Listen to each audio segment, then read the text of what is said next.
Dengan nama Allah yang perkasa, di sana berdiri bermuda.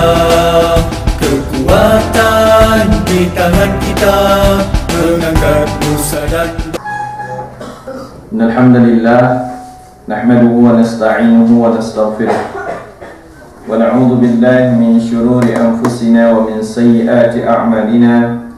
Man yahdihillahu fala mudilla lahu wa man yudlilhu fala hadiya lahu. Wassalatu wassalamu ala habibina wa syafi'ina wa maulana Muhammadin sallallahu alaihi wasallam wa ala alihi wa ashabihi wa qarabati wa azwajihi wa man da'a bi da'watihi wastanna bi sunnatihi ila yaumiddin, amma ba'd. Ikhwah wa akhwat fillah rahimakumullah, atas keizinan daripada Allah Subhanahu wa taala sampailah kita ke majlis ilmu ini, di mana kita merupakan hamba-hamba Allah yang dipilih oleh Allah Subhanahu wa taala. Cukuplah kita bermuhasabah bahawa ada beberapa perkara yang mahu tidak mahu kita mesti bersyukur pada Allah. Contoh yang pertama, ikhwah, di antara billions makhluk Allah yang dicipta oleh Allah di atas muka bumi ini, ternyata kita dipilih untuk menjadi manusia. Betul? Masih ingat kenangan di alam roh?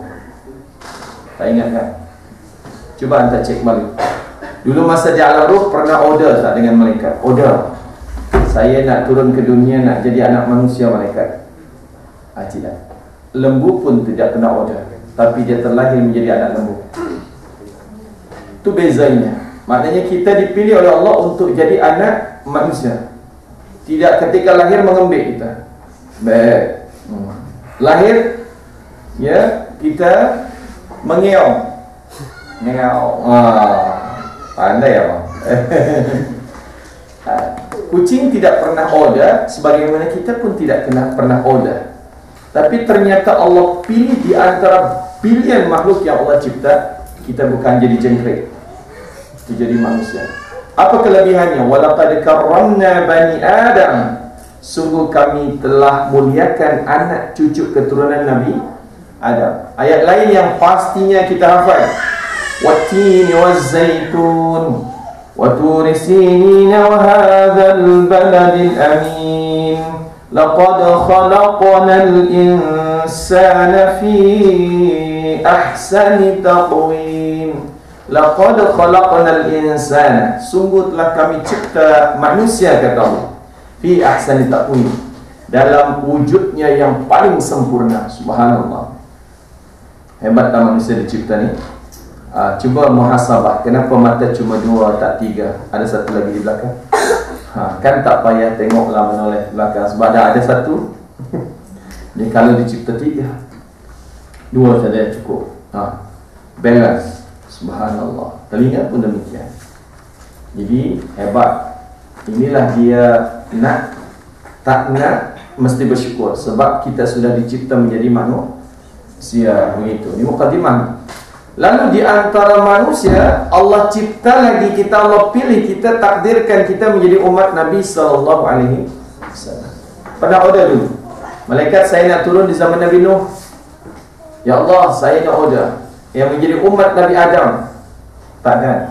Tapi ternyata terlahir, dan ini adalah suratan takdir Allah Subhanahu wa taala, kita terpilih menjadi umat Nabi Muhammad sallallahu alaihi wasallam. Apa kelebihan umat Nabi?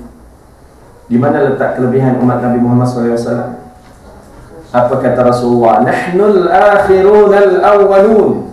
Ini kata Rasulullah, kami adalah umat yang al-akhirun. Apa maksudnya?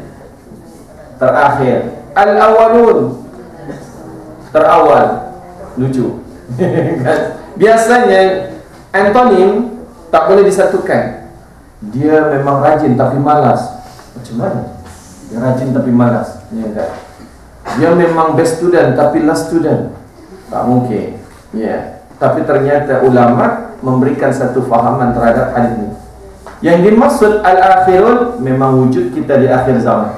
Yang dimaksudkan al-awwalun, syurga itu diharamkan untuk nabi-nabi sebelum Nabi Muhammad memasukinya melainkan bila Nabi sudah masuk baru mereka boleh masuk. Termasuklah syurga diharamkan untuk umat-umat sebelum umat Nabi Muhammad, melainkan kita dah masuk dulu barulah mereka boleh masuk. Kelebihan umat Nabi SAW. Allahu Akbar. Tak pernah meminta, tapi dipilih untuk dilahirkan di zaman Nabi Muhammad SAW. Apalagi yang perlu dinafikan bahawa kita nak tak nak mesti mensyukuri nikmat Allah Subhanahu wa ta'ala. Yang kedua tentunya selawat dan salam ke atas baginda Rasulullah SAW. Mudah-mudahan dengan memperbanyak berselawat pada Nabi, kemudian menghidupkan sunnah-sunnah Rasulullah SAW, sama ada dalam skala individu, berkeluarga, bermasyarakat, berbangsa, bernegara, kita dipilih untuk menjadi umat yang mendapatkan syafaat Rasulullah SAW. Baik, ya, malam ini kita akan membahas tafsir surah Al-Anfal. Gambar ini spesial ketika kami berada dalam Gaza dan hari Jumat petang, maknanya 7 Oktober 2011. Ketika kami diperjumpakan dengan yang berbaju biru di tengah itu adalah Menteri Dalam Negeri Palestin, Fathi, ya, Hamad nama beliau, Dr. Fathi Hamad ataupun Ustaz Fathi Hamad. Kunyahnya Abu Mus'ab, ya.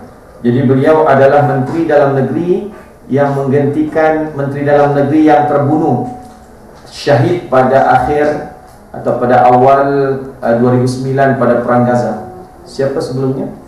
Sebelumnya adalah Syekh Dr. Said Muhammad Syihab, ya, jadi beliau yang gantikan Dr. Said Muhammad Syihab. Kami diperjumpakan dengan Katibah Izzuddin Al-Qassam, tentera-tentera Izzuddin Al-Qassam tu yang pegang senjata. Kenapa gambarnya anak ambil? Sebab tafsir surah Al-Anfal, ya, surahnya surah Al-Anfal, gambarnya mesti disesuaikan begitu ni. Subhanallah. Ya, baik tuan-tuan yang dimuliakan, tuan-tuan yang dimuliakan Allah Subhanahu wa ta'ala, ya, pendahuluan